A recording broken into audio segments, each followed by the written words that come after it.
Okay ನೋಡಿ ತುಂಬ ಚೆನ್ನಾಗಿ ಕಾಣಿಸ್ತಾ ಉಂಟು ನೋಡಿ. ವಾವ್. ಹಾಯ್ ಎಲ್ಲರಿಗೂ. ನೋಡಿ ಇವತ್ತು ನಾನು ಏನು ತಂದಿದ್ದೀನಿ ಅಂತ. ಮಾರ್ಕೆಟಲ್ಲಿ ನನಗೆ ಇವತ್ತು ಈ ಹಣ್ಣು ಸಿಕ್ಕಿತ್ತು. ನೋಡ್ಲಿಕ್ಕೆ ಮುಸುಂಬಿ ಹಾಗೇನೆ ಉಂಟು, ಅದೇ ತುಂಬಾ ದೊಡ್ಡದುಂಟು. ಮುಸುಂಬಿ ಇಷ್ಟೇ ಚಿಕ್ಕದಲ್ವಾ, ಇದು ಭಾರಿ ದೊಡ್ಡದುಂಟು. ಇದಕ್ಕೆ ನಾವು ಚಕ್ಕೋತ ಅಂತ ಹೇಳ್ತೇವೆ. ನಿಮ್ಮ ಕಡೆ ಇದಕ್ಕೆ ಬೇರೆ ಹೆಸರಿರ್ಬೋದು, ಅದನ್ನ ನೀವು ನನಗೆ ಕಮೆಂಟ್ಸ್ ಅಲ್ಲಿ ತಿಳಿಸ್ಬೋದು ನೀವು ಇದಕ್ಕೆ ಏನ್ ಕರಿತೀರಿ ಅಂತ. ಇದು ಭಾರಿ ಒಳ್ಳೇದಾಯ್ತಾ. ವಿಟಮಿನ್ ಸಿ ಅಂತೂ ತುಂಬಾನೇ ಇದೆ ಇದರಲ್ಲಿ. ಇದಕ್ಕೆ ವಿಟಮಿನ್ ಸಿ ಯ ಭಂಡಾರ ಅಂತಾನೆ ಹೇಳ್ಬೋದು. ಮತ್ತೆ ಇದು ಹೆಲ್ತ್ಗೆ ಭಾರಿ ಒಳ್ಳೇದು, ಡೈಜೆಷನ್ಗೆ. ಮತ್ತೆ ಇದರಲ್ಲಿ ಪ್ರೋಟೀನ್ ಮತ್ತೆ ಫೈಬರ್ ಅಂಶ ಕೂಡ ಉಂಟು, ಹಾಗಾಗಿ ವೆಯ್ಟ್ ಲಾಸಿಗೆ ಕೂಡ ಇದು ತುಂಬಾನೇ ಒಳ್ಳೇದು. ಬನ್ನಿ ಇದರಿಂದ ಒಂದು ಒಳ್ಳೆಯ ಪಾನಕವನ್ನ ಮಾಡ್ತಾ ಇದ್ದೀನಿ, ಹೇಗೆ ಮಾಡುದು ಅಂತ ನೋಡುವ.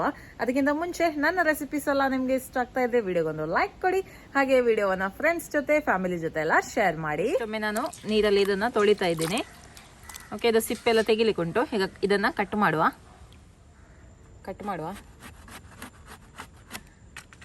ನೋಡಿ, ಸಿಪ್ಪೆಯನ್ನು ತೆಗಿಬೇಕು. ನೀವು ಚಾಕುನಲ್ಲಿ ತೆಗೆಯುವುದಾದ್ರೆ ಈ ತರ ಮಾರ್ಕ್ಸ್ ಹಾಕಿ ನಾವು ಮುಸುಂಬಿ ಹೇಗೆ ಕಟ್ ಮಾಡ್ತೇವೆ ಹಾಗೇನೆ ಕಟ್ ಮಾಡೋದು ಇದನ್ನ.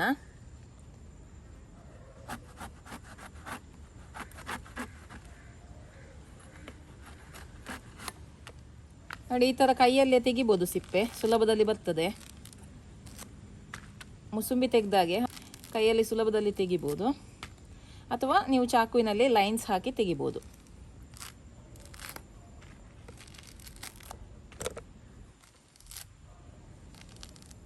ಓಕೆ, ನೋಡಿ ಒಳಗೆ ಈ ಥರ ಇರ್ತದೆ, ಸೇಮ್ ನಿಮಗೆ ಮುಸುಂಬಿದ್ದ ಹಾಗೇನೆ. ಈಗ ಇದರ ಬೀಜ ಎಲ್ಲ ತೆಗಿಬೇಕು. ಇದನ್ನೆಲ್ಲ ಸಪರೇಟ್ ಮಾಡುವ.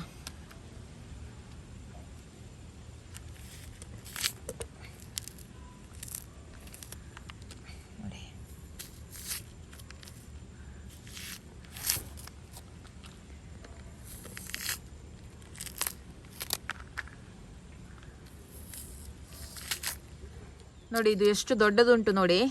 ನನ್ನ ಇಡೀ ಕೈಯಲ್ಲಿ ಇದು ನಿಲ್ಲುತ್ತೆ ನೋಡಿ. ನನ್ನ ಕೈ ಎಷ್ಟು ದೊಡ್ಡದುಂಟು ಇದು. ಓಕೆ, ಈಗ ಇದನ್ನು ಓಪನ್ ಮಾಡುವ. ನೋಡಿ ಇದರ ಸಿಪ್ಪೆ ನೋಡಿ ಅಂತೆ. ವಾವ್, ಪಿಂಕ್ ಕಲರ್ ತುಂಬ ಚೆಂದ ಇದೆಯಲ್ಲ ಈ ಕಲರ್, ಪಿಂಕ್ ಆಗಿ. ಬೀಜ ಎಲ್ಲ ತೆಗಿಬೇಕು, ಸಿಪ್ಪೆ ಎಲ್ಲ ತೆಗಿಬೇಕು. ಮತ್ತು ಇದು ಪಲ್ಪ್ ಉಂಟು ನೋಡಿ, ಇದು ಒಳಗಿದ್ದು. ಇದು ಇನ್ನೂ ಕೂಡ ಫ್ರೆಶ್ ಸಿಗ್ತದೆ ನಿಮಗೆ. ಇದು ಅಷ್ಟು ಫ್ರೂಟ್, ಇದು ಅಷ್ಟು ಅಂದರೆ ನೀರಾಗಿ ಸ್ವಲ್ಪ ಕೆಲವೊಮ್ಮೆ ಮುಸುಂಬಿದೆಲ್ಲ ಹೇಗಿರ್ತದೆ ಆ ಥರ ಇರುತ್ತೆ. ಇದು ಸ್ವಲ್ಪ ಇದಾಗಿದೆ, ಎಂತ ಮಾಡೋದು, ನಮಗೆ ಮಾರ್ಕೆಟಲ್ಲಿ ಸಿಕ್ಕಿದೆ ನಾನು ತಂದದಲ್ಲ ಹಾಗೆ. ಓಕೆ ನೋಡಿ, ಈ ಥರ ನಾವು ತೆಗೆದು ರೆಡಿ ಮಾಡಿ ಇಡುವ. ಓಕೆ ನೋಡಿ, ಎಲ್ಲದನ್ನ ಈ ಥರ ಬಿಡಿಸಿಟ್ಟಿದ್ದೀನಿ. ತುಂಬ ಚೆನ್ನಾಗಿ ಕಾಣಿಸ್ತಾ ಉಂಟು ನೋಡಿ. ವಾವ್. ಓಕೆ, ಇದನ್ನು ನೀವು ಜ್ಯೂಸ್ ಮಾಡ್ಬೋದು. ಅದಕ್ಕಿಂತ ಮುಂಚೆ ಇದರ ಸ್ಯಾಲಡ್ ಹೇಗೆ ಮಾಡೋದು ಅಂತ ಹೇಳಿಕೊಡ್ತೇನೆ ನೋಡಿ. ಸ್ವಲ್ಪ ಇದನ್ನು ಒಂದು ಪ್ಲೇಟಿಗೆ ಹಾಕುವ. ಸ್ಯಾಲಡ್ ಮಾಡೋದಾದರೆ ಈ ಥರ ಮಾಡಿ, ಈ ಥರ ಕೂಡ ನೀವು ಇದನ್ನು ತಿನ್ಬೋದು. ಇದಕ್ಕೆ ಸ್ವಲ್ಪ ಉಪ್ಪು ಚಿಟಿಕೆಯಷ್ಟು, ಹಾಗೆ ಸಿಹಿಗೆ ನಾನು ಸ್ವಲ್ಪ ಬೆಲ್ಲದ ಪುಡಿಯನ್ನು ಹಾಕ್ತಾ ಇದ್ದೀನಿ. ಇದನ್ನು ಈ ಥರ ಮಿಕ್ಸ್ ಮಾಡಿ ನೀವು ಹೀಗೆ ತಿನ್ಬೋದು, ಅಥವಾ ಬೇಕಿದ್ರೆ ನೀವು ಅಚ್ಕಾರದ ಪುಡಿ ಹಾಕಿ ಕೂಡ ತಿನ್ಬೋದು. ಬೆಲ್ಲ ಆಗದಿದ್ರೆ ನೀವು ಇದಕ್ಕೆ ಹನಿ ಅಂದರೆ ಜೇನುತುಪ್ಪ ಅಥವಾ ಸಕ್ಕರೆ ಹಾಕಿ ಕೂಡ ತಿನ್ಬೋದು. ನಾನು ಸ್ವಲ್ಪ ಹೆಲ್ದಿಯಾಗಿರಲಿ ಅಂತ ಈ ಥರ ನಾನು ಮಾಡ್ತಾ ಇದ್ದೀನಿ ನೋಡಿ. ಈ ಥರ ಕೂಡ ನೀವು ಇದನ್ನು ತಿನ್ಬೋದು, ಅಥವಾ ಪಾನಕವನ್ನು ಮಾಡ್ಬೋದು. ಈಗ ಪಾನಕ ಹೇಗೆ ಮಾಡೋದು ಅಂತ ನೋಡುವ. ನೋಡಿ, ಪಾನಕ ಮಾಡಲಿಕ್ಕೆ ನಾನು 2 ಏಲಕ್ಕಿನ ಹಾಕ್ತಾ ಇದ್ದೀನಿ ಇದಕ್ಕೆ, ಹಾಗೆ ಸ್ವಲ್ಪ ಚಿಟಿಕೆಯಷ್ಟು ಉಪ್ಪು, ಹಾಗೆ ಸಿಹಿಗೆ ಎಷ್ಟು ಬೇಕು ನೋಡಿ ಅಷ್ಟು ಬೆಲ್ಲವನ್ನು ಹಾಕ್ತಾ ಇದ್ದೀನಿ. ನೀವು ಇದನ್ನು ಟೇಸ್ಟ್ ಮಾಡಿ ನೋಡ್ಕೊಳ್ಳಿ ಎಷ್ಟು ಸಿಹಿ ಉಂಟು ಅಂತ, ಅದ್ರ ಮೇಲೆ ಡಿಪೆಂಡ್ ಆಗುತ್ತೆ ಎಷ್ಟು. ನಾನೀಗ ಇಲ್ಲಿ ಸುಮಾರು 3 ಟೇಬಲ್ ಚಮಚದಷ್ಟು ಬೆಲ್ಲವನ್ನು ಹಾಕಿದ್ದೀನಿ. ಇದಕ್ಕೆ ಸ್ವಲ್ಪ ನೀರನ್ನು ಸೇರಿಸಿ ಗ್ರೈಂಡ್ ಮಾಡಿ ತರುವ. ಓಕೆ, ಜ್ಯೂಸ್ ಮಾಡಿ ಆಯಿತು. ಈಗ ಇದನ್ನು ಸೋರಿಸ್ಕೊಳ್ಬೇಕು. ಕಲರ್ ಕೂಡ ಒಂಥರ ಪೀಚ್ ಕಲರ್ ಆಗಿ ಬಂದು ತುಂಬ ಚೆನ್ನಾಗಿ ಕಾಣಿಸ್ತಾ ಉಂಟು. ಓಕೆ, ಹೀಗೇನೆ ಕುಡಿಲಿಕ್ಕೆ ಅಷ್ಟು ಒಳ್ಳೇದಾಗೋದಿಲ್ಲ. ನೀವು ಇದನ್ನು ಸ್ಟ್ರೈನ್ ಮಾಡಿ ಕುಡಿದ್ರೇ ಒಳ್ಳೇದಾಗ್ತದೆ ಪಾನಕ. ಸಿಹಿ ಎಲ್ಲ ನೋಡ್ಕೊಳ್ಳಿ ನೀವು ಸರಿಯಾಗಿ ಇದೆಯಾ ಅಂತ. ಉಪ್ಪು ಸಹ ಸ್ವಲ್ಪ ಹಾಕಿದರೆ ಒಳ್ಳೇದಾಗ್ತದೆ ಇದಕ್ಕೆ.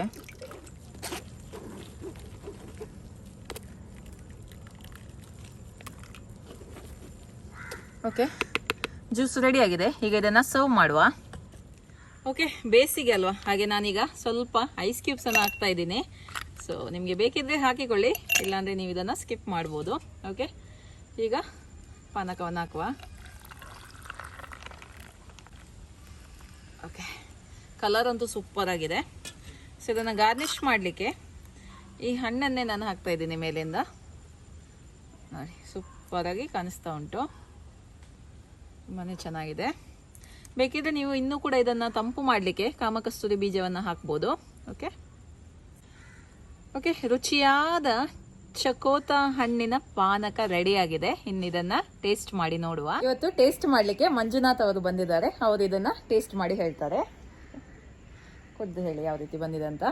ಮತ್ತೆ ಈ ಜ್ಯೂಸನ್ನು ಮಾಡಿದ ಕೂಡಲೇ ಕುಡಿಬೇಕಾಯ್ತಾ, ತುಂಬ ಹೊತ್ತು ಇಡಬಾರ್ದು, ಕಹಿ ಆಗ್ಬೋದು. ಹಾಗಾಗಿ ಮತ್ತೆ ಸ್ವಲ್ಪ ಕಹಿ ಅಂಶ ಇರ್ಬೋದು ಈ ಜ್ಯೂಸಲ್ಲಿ. ಆ ಬೆಲ್ಲ ಸಕ್ಕರೆ ಎಲ್ಲ ಹಾಕಿ ನೀವು ಅದನ್ನು ಸರಿ ಮಾಡ್ಕೊಳ್ಳಿ. ಆದರೆ ಹೆಲ್ತಿಗಂತೂ ತುಂಬ ತುಂಬ ಒಳ್ಳೆಯದಿದು.